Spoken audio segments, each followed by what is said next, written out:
एक बहुत बड़ा हादसा जिसको कहा जा रहा है सतना में हुआ है।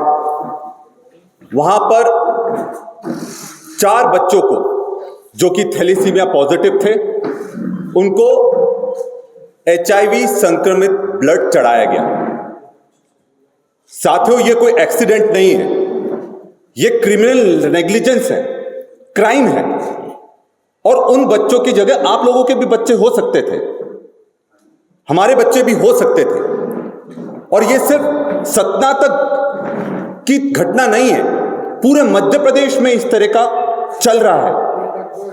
और जो बातें मैं आपके सामने उजागर करने वाला हूं, आप बिल्कुल ध्यान से सुनिएगा, क्योंकि मैं खुद एक डॉक्टर हूं और इसकी पूरी प्रक्रिया को बहुत अच्छी तरह से मैं जानता हूं और गलती कहां है वो भी बहुत अच्छी तरह से समझते हैं। अगर HIV संक्रमित ब्लड चढ़ा, इसका मतलब ब्लड स्क्रीनिंग पूरी तरह से फेल हुई है। ब्लड स्क्रीनिंग से क्या मतलब है? ब्लड स्क्रीनिंग से मतलब यह है कि जब भी ब्लड आपसे लिया जाता है, किसी डोनर से लिया जाता है, तो उस पर 5 टेस्ट लगते हैं। पहला टेस्ट होता है HIV, दूसरा होता है हेपेटाइटिस B, तीसरा होता है हेपेटाइटिस C, चौथा होता है सिफिलिस और 5वां होता है मलेरिया। जब तक ब्लड से ये स्क्रीनिंग नहीं होती तब तक वो ब्लड स्टोरेज में नहीं जाता और बाकी किसी को चढ़ाने के लिए उपलब्ध नहीं होता है।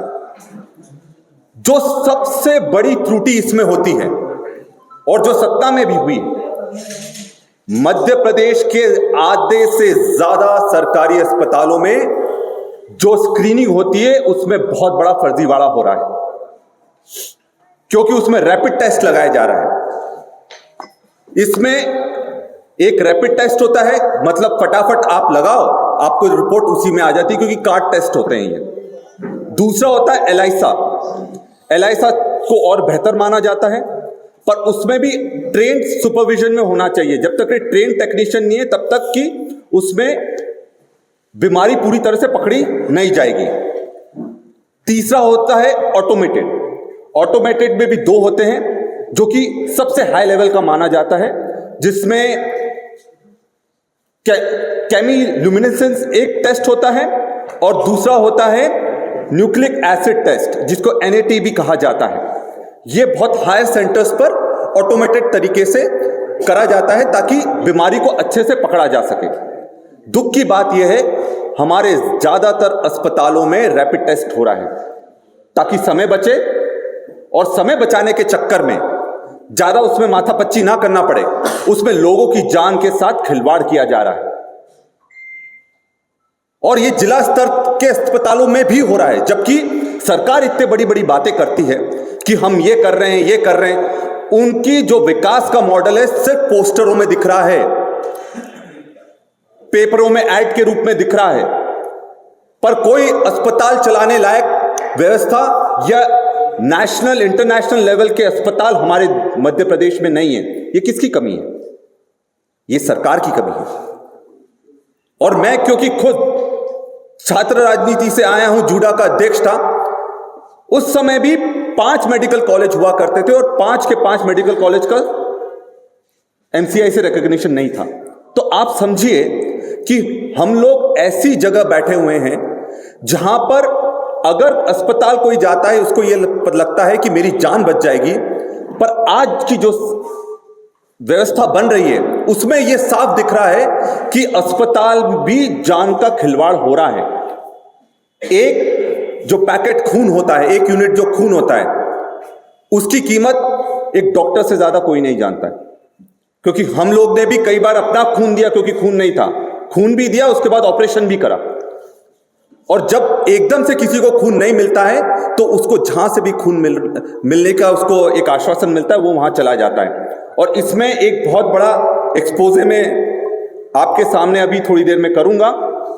उससे पहले 2 सवाल मैं सरकार से पूछना चाहता हूं कि ब्लड बैंक किसके अंडर में आती है?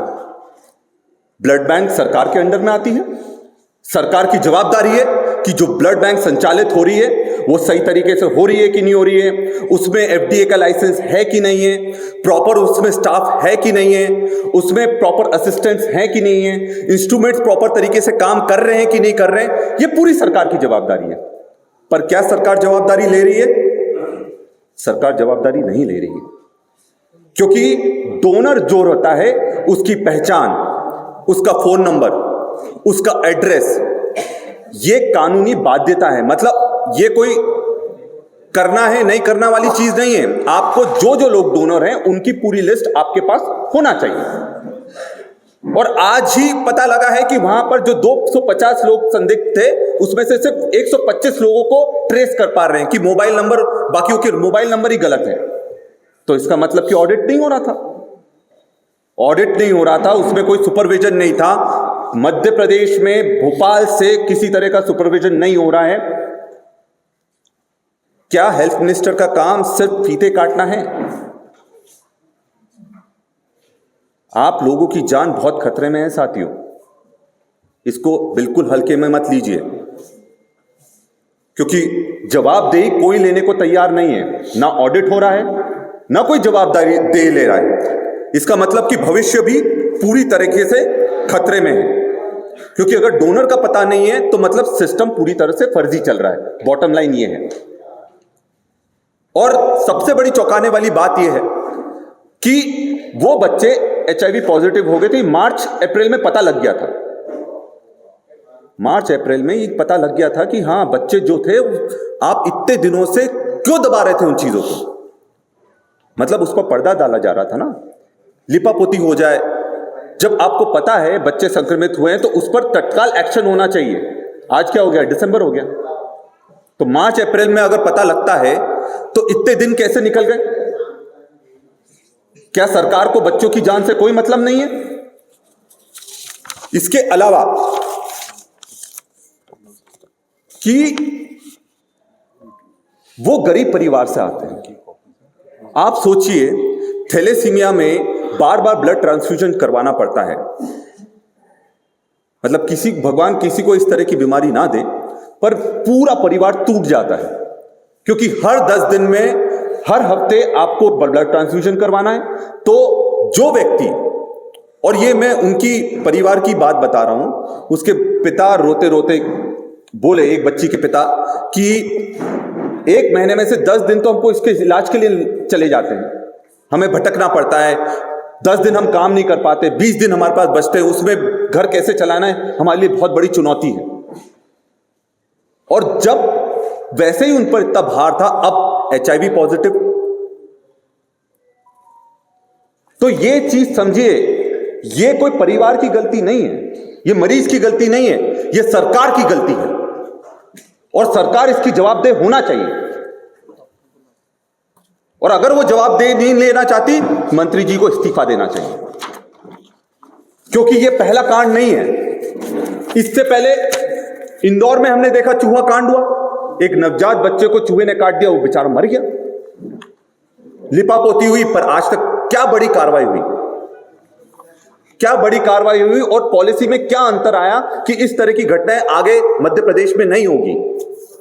उसके बाद छिंदवाड़ा में जहरीली कफ सिरप पीकर 24 से ज्यादा बच्चे मर गए। उसकी जवाबदेही सरकार ने नहीं ली, जबकि छिंदवाड़ा में जब ये घटना हुई, वहां के प्रभारी मंत्री, पूरी जांच हो गई, आखिरी तक नहीं गए वहां पर, अभी कुछ दिन पहले जाकर आए। तो ये सरकार जीरो अकाउंटेबिलिटी की सरकार है। इस सरकार का कोई भरोसा नहीं है। इनको सिर्फ सत्ता चाहिए, बच्चों की जान से, लोगों की जान से इस सरकार को कोई मतलब नहीं है। जांच समिति बनाई गई सतना में, फिर जांच समिति अभी तक नहीं पहुंची है वहां पर। जो सरकार की तरफ से 6 लोगों की जांच समिति बनी है, जिसमें रीवा से भी एक डॉक्टर को रखा गया है, वो समिति क्या कर रही है? ये तो जैसे ही पता लगता आपको तत्काल जाकर रिपोर्ट तैयार करके भोपाल में सबमिट करना चाहिए। आप मंत्री जी से पूछिए कि जांच समिति की रिपोर्ट में क्या आया, मंत्री जी जवाब नहीं दे पाएंगे। और यही नहीं कि जो सबसे बड़ा खुलासा मैं आपके सामने करना चाह रहा था, और जो हमारे साथियों के माध्यम से हमें पता लगा है, इसमें बहुत बड़ा ड्रग एडिक्ट रैकेट है। अब आप पूछोगे ड्रग एडिक्ट रैकेट का इससे क्या लेना देना? ड्रग एडिक्ट्स अस्पतालों के आसपास घूमते रहते हैं। अस्पतालों का स्टाफ उनके साथ साठ गांठ कर कर उनका खून दिलवाकर पैसे लेते हैं। एक खून के पैकेट का, एक यूनिट ब्लड का कीमत है 3,000 से 5,000 रुपए। तो जब ड्रग एडिक्ट आते हैं वो आसपास घूमते रहते हैं, उनको आप वो खून देते हैं, उसके बाद वो पैसा उनको मिल जाता है और अस्पताल वाले भी वो पैसा बांट लेते हैं। और ये सिर्फ सतना में नहीं हो रहा है, रीवा में बड़े स्तर पर हो रहा है, सारे जिला अस्पतालों में बहुत बड़े स्तर पर ये चल रहा है। और आप समझ सकते हैं अगर कोई ड्रग एडिक्ट होगा, जबकि इसमें गाइडलाइंस हैं कि आप 3, 4, 5 महीने के पहले आप वापस ब्लड डोनेट नहीं कर सकते, पर इसकी जवाबदारी कौन ले रहा है? आप। अगर ये लोग क्या करते हैं, जैसे किसी को खून की जरूरत पड़ती है, अस्पताल के जो वहां के नीचे के स्टाफ रहता है, वो फटाफट बोलते हैं कि ये फोन नंबर है, आप इस पर फोन लगा लीजिए, यहां से आपको खून की व्यवस्था हो जाएगी। और वो फोन नंबर किसका होता है? वो फोन नंबर होता है इन ड्रग एडिक्ट्स का। तो अगर कोई आपको खून दे रहा है, मैं सभी मध्य प्रदेश के हमारी जनता से मैं अपील करूंगा, तो कौन खून दे रहा है इस पर भी ध्यान रखिए, नहीं तो पता चले वो बीमारी आपको दे दे। और इसमें खतरा इसलिए भी रहता है क्योंकि विंडो पीरियड में जब रहेगा तब बीमारी को पकड़ना थोड़ा मुश्किल हो जाता है। तो इसलिए हम सरकार से ये मांग करते हैं कि हर जिला अस्पताल में टॉप लेवल की मशीनें लगाई जाएं, क्योंकि जांच ही गड़बड़ होगी तो आप खून क्या चढ़ा रहे हो? जी, जो खून बचाने के लिए पता चला वो जिंदगी लेने के लिए काम कर रहा है। तो ये ड्रग एडिक्ट्स वाला बहुत महत्वपूर्ण मुद्दा है। और जिस तरह से ड्रग की पकड़ पूरे प्रदेश में बढ़ती जा रही है, चाहे वो एमडी ड्रग हो, बड़े बड़े, और सब बीजेपी से संबंधित लोग निकलते हैं इसमें।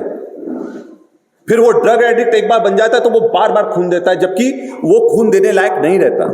और एक बार उसको कोई बीमारी हुई, बार बार आप सुइयां उसकी यूज करते हैं, सिरिंजेस यूज करते हैं, तो वो HIV पॉजिटिव होने के बाद, हेपेटाइटिस पॉजिटिव होने के बाद, बाकी बीमारियां पॉजिटिव होने के बाद वो दूसरों को फैलाने का काम करते हैं। हमारी जो मांगे हैं वो मैं आप सबके सामने रखना चाहूंगा कि जो भी संबंधित ब्लड बैंक प्रभारी है उसको तत्काल निष्कासित किया जाए, जिला स्वास्थ्य अधिकारी को निष्कासित करा जाए, उनके खिलाफ आपराधिक FIR दर्ज होना चाहिए, और पीड़ित जो बच्चे हैं उनको जीवन भर मुफ्त इलाज मिलना चाहिए, और उनके परिवार को भी संबल सरकार, क्योंकि ये ना मरीज की गलती थी ना बच्चों की गलती थी, ये गलती सरकार की थी। तो सरकार को अब उन बच्चों की जवाबदारी लेना पड़ेगी, उनके परिवार को पालन पोषण करने की जवाबदारी भी सरकार को ही लेना पड़ेगी, मंत्री जी को लेना चाहिए, और नहीं ले सकते तो इस्तीफा दो। मतलब आप देखिए, इंदौर जैसा चूहा कांड हो जाता है, छिंदवाड़ा जैसा कफ सिरफ कांड हो जाता है, उसके बाद सतना जैसा HIV पॉजिटिव जो संक्रमण बच्चों में 4 बच्चों में फैल गया, उसके बाद भी इन पर जू नहीं रेंगती है। इनको शर्म आना चाहिए। ये 2 साल मना रहे हैं कि 2 साल हम लोग ने बहुत अच्छा काम, ये काम करा है, आपने बच्चों की जान ली है, आपके हाथ खून से रंगे हुए हैं, आप किस बात का त्योहार मना रहे हैं? ये चीज आत्ममंथन इनको करना चाहिए, और मंत्री जी को भी इस चीज का जवाब देना चाहिए। और साथ में सभी प्रदेश के जो ब्लड बैंक है उसका राज्य स्तरीय ऑडिट होना चाहिए। जितने भी आपके ब्लड बैंक से पूरे प्रदेश में, उनका राज्य स्तरीय ऑडिट होना चाहिए। ब्लड बैंक सेफ्टी रिपोर्ट को सार्वजनिक करना चाहिए, और इसमें स्वतंत्र जांच दल होना चाहिए, इंडिपेंडेंट जांच दल होना चाहिए, विभागीय जांच दल नहीं होना चाहिए, नहीं तो फिर लिपापोती हो जाएगी। और फिर जिस तरह से पहले इंदौर में हमारे बच्चे मरे, उसके बाद छिंदवाड़ा में हमारे बच्चे मरे, और अब सतना में हमारे बच्चों को मरने पर इस सरकार ने छोड़ दिया है। मैं अपनी बात को यहीं समाप्त करता हूं और एक संदेश देता हूं कि जब जब सरकार सोती है तब तक प्रदेश में बच्चे मरते हैं, और ये सरकार सो रही है। बहुत बहुत धन्यवाद। इतिहास में पहली बार मध्य प्रदेश के इतिहास में ऐसा हुआ कि छिंदवाड़ा जिले में 20 से अधिक मासूम बच्चों को जहरीली दवाइयाँ पिलाई गई। पहली बार मध्य प्रदेश के इतिहास में ऐसा हुआ कि इंदौर के सरकारी अस्पताल में 2 मासूम शिशुओं को चूहों ने कुतर डाला। पहली बार मध्य प्रदेश के इतिहास में ऐसा हो रहा है कि 3 सालों में जिस प्रदेश में 7 करोड़ की आबादी है वहां 12 करोड़ लोगों की जांचें हो रही है और उस जांच एजेंसी को बिना अप्रूवल के, बिना कोई प्रमाण के भाजपा सरकार 9 अरब का भुगतान कर रही है। डॉक्टर विक्रांत भूरिया जी ने स्वयं आपको बताया कि हर एक डायग्नोसिस के लिए जांचों का कितना बड़ा महत्व होता है और यहाँ बिना कोई यूएस एफडीए क्लियरेंस के, लाइसेंसों के जिस प्रकार से काम किया जा रहा है, ये एक बड़ा खतरा आज के समय आम नागरिकों में है और इसमें पूरा दोष जाता है भाजपा सरकार को। आज मैं आप सबके बीच विशेषकर हाजिर हुआ हूं पिछले 2 साल में पूरे मध्य प्रदेश के नगरीय निकायों के विकास को लेकर। साथियों, कोई भी प्रदेश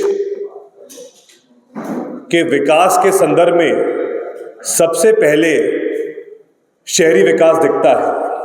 स्वाभाविक है, जहां हवाई अड्डे होते हैं, जहां ट्रांजिट रूट्स होते हैं, सबसे पहले कोई भी जब प्रदेश के बाहर का व्यक्ति आता है तो सबसे पहले शहरों को देखता है।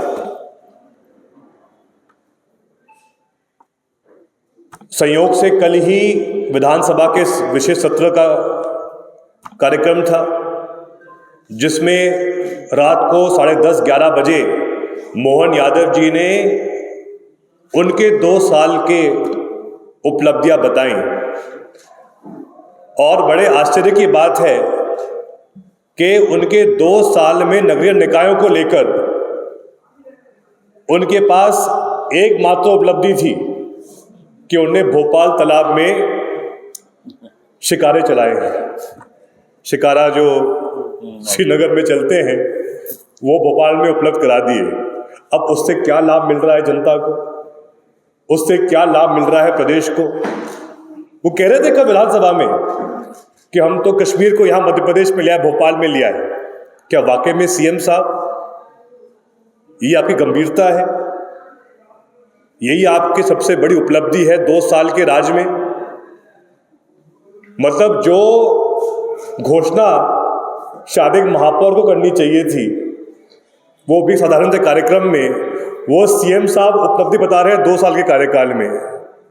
ये स्पष्ट दिखाता है कि आज के समय मध्य प्रदेश सरकार की क्या स्थिति है नगरीय विकास को लेकर। इसके साथ साथ उन्होंने बात करी भोपाल मेट्रोपॉलिटन एरिया की, इंदौर महानगर की, जबकि ये ऐसी भाजपा सरकार है जो सन 95 में जब कांग्रेस सरकार ने भोपाल का मास्टर प्लान प्रस्तुत किया था, अगला मास्टर प्लान 2005 में आना चाहिए था, लेकिन जिस भाजपा को सत्ता में 22 साल से अधिक हो चुके हैं पिछले 24 सालों में, आज दिन तक वो मास्टर प्लान उपलब्ध नहीं कर पाई है। ये सच्चाई भाजपा सरकार की है और जो भाजपा सरकार आज दिन तक मास्टर प्लान नहीं ला पाई वो क्या महानगर बनाएगी? कल ही शायद अखबारों में आया है कि महानगर की ऐसी योजना है कि उसमें भोपाल से लेके सीहोर से लेके रायसेन, विदिशा, राजगढ़ तक, पचोर तक उसमें गांव जोड़े जाएंगे। भाई, आप भोपाल शहर का ही मास्टर प्लान 20 साल से नहीं ला पाए हो, आप कहाँ महानगर बनाओगे मध्य प्रदेश में? ये सिर्फ खोखले वादे हैं। ना वर्तमान सरकार के पास नियत है, ना प्लानिंग है, ना काम करने की क्षमता है। मैं आपसे कहना चाहता हूं, माननीय मोहन यादव जी के 2 साल पूर्ण होने पर एक बड़ी उपलब्धि, चाहे उनकी कहें या जो उनके विरोधी उनकी कहें, लेकिन सिंहस्थ को लेकर जो उनकी लैंड पूलिंग की योजना थी वो भी अब निरस्त करनी पड़ी, वापस लेनी पड़ी। मैं साथियों आपको अर्ज करना चाहता हूं कि ये कितना बड़ा घोटाला है और मैं आप सबको एक एक तथ्य के माध्यम से किस प्रकार से पिछले 2 साल में जब से नई सरकार बनी थी, मोहन यादव जी मुख्यमंत्री बने थे, किस प्रकार से उनने लैंड पूलिंग की योजना चालू करी और किस प्रकार से अलग अलग जगहों पर, अलग अलग तिथियों पर इसमें विरोध किया गया। सबसे पहले अक्टूबर 2024 में इसकी शुरुआत की गई थी। ये वादा किया गया था कि उज्जैन के अनेकों संतों के लिए स्थायी आश्रम के निर्माण के लिए, सिंहस्थ 2028 के लिए, सड़कों के निर्माण के लिए, बिजली की व्यवस्था के लिए, पेयजल के लिए, ड्रेनेज के लिए ऐसा निर्माण किया जाएगा जो स्थायी होगा। इसके अंतर्गत ये ऐलान किया गया था कि लगभग 2500 हेक्टेयर भूमि अधिग्रहण की जाएगी, जिसमें लगभग 2000 करोड़ का निवेश किया जाएगा। लेकिन ये 2500 हेक्टेयर भूमि सरकारी भूमि नहीं थी, ये उज्जैनी किसानों की भूमि थी। जब धीरे धीरे इसकी बात बाहर आई, जब आम किसान ने चर्चा करी, हमारे उज्जैन के अनेक नेताओं ने, चाहे महेश परमार जी हो, चाहे दिनेश बोस जी हो, चाहे अन्य वहाँ के सारे नेता हैं, जब उनने इस मुद्दे को उठाया, उनने स्पष्ट कहा कि परंपरा सदैव ये रही है कि सिंहस्थ क्षेत्र में अस्थायी व्यवस्था होती है, कभी भी स्थायी व्यवस्था नहीं होती। अस्थायी रूप से वहाँ जगह ली जाती है जिस पूरे क्षेत्र में सिंहस्थ का मेला आयोजित किया जाता है। लेकिन उनकी बात को नहीं माना गया। लगातार इस दिशा पर काम चलता रहा, क्योंकि कहीं ना कहीं इसमें सीएम साहब की निजी कुछ रुचि थी। ये बात कहीं ना कहीं पूरे प्रदेश देश में चर्चा में थी। उसके बाद फिर सितंबर 2024 में कांग्रेस के विधायकों के द्वारा इस मुद्दे को उठाने के बाद स्वयं भारतीय किसान संघ भी शामिल हो गया। उनने भी अनेकों अलग अलग स्तर पे इस बात को उठाया, इस विषय को लेकर आंदोलन किया। यही नहीं, मार्च 18, 2025 को भाजपा के ही विधायक चिंतामन मालवीय जी ने इस बिंदु को उठाया सदन के अंदर और ये कहा कि ये कहीं ना कहीं बहुत बड़ा अन्याय हो रहा है किसानों के साथ में। उसके बावजूद सीएम साहब नहीं झुके। निजी इंटरेस्ट के लिए, खुद की रुचि के लिए, खुद के स्वार्थ के लिए वो इस योजना को लेकर आगे बढ़ते गए। उसके बाद चिंतामन मालवीय जी को भाजपा ने ही शो को नोटिस दिया कि आप सदन में ऐसे आपके संघ सरकार के खिलाफ क्यों आप बात कर रहे हो, क्यों ये मुद्दे उठा रहे हो।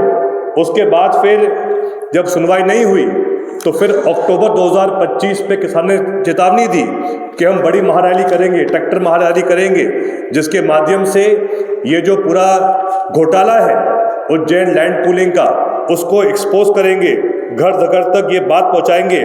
उसके बाद फिर नवंबर 2025 में पहली बार सीएम साहब को झुकना पड़ा, लेकिन फिर भी उनका इतना लालच था इस लैंड पूलिंग को लेकर कि सिर्फ कुछ धाराएं समाप्त करी, जो पूरी स्कीम थी वो समाप्त नहीं हुई। लेकिन फिर उसके बाद जब लगातार किसान अपनी बात पर अड़े रहे, जब उन्होंने चेतावनी दी कि दिसंबर शायद 25 या 26 तारीख को और बड़ा आंदोलन किया जाएगा, फिर आखिर में 2 साल पूर्ण होने पर उनको पुनः झुकना पड़ा और जो पूरी लैंड पूलिंग की स्कीम है वो निरस्त की गई है।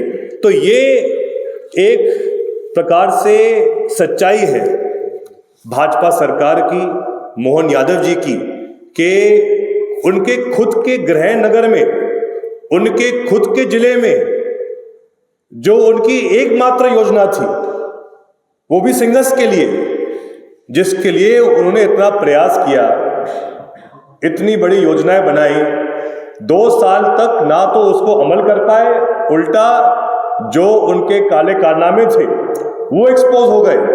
और एक्सपोज होने के बाद उनको स्वयं ये मानना पड़ा कि उनकी इसमें बड़ी गलती थी और आज वही लैंड पूलिंग स्कीम। अगर आप ये वीडियो YouTube पर देख रहे हैं तो हमारे चैनल को सब्सक्राइब कर बेल आइकन दबाएं और Facebook पर देख रहे हैं तो हमारे पेज को लाइक करें।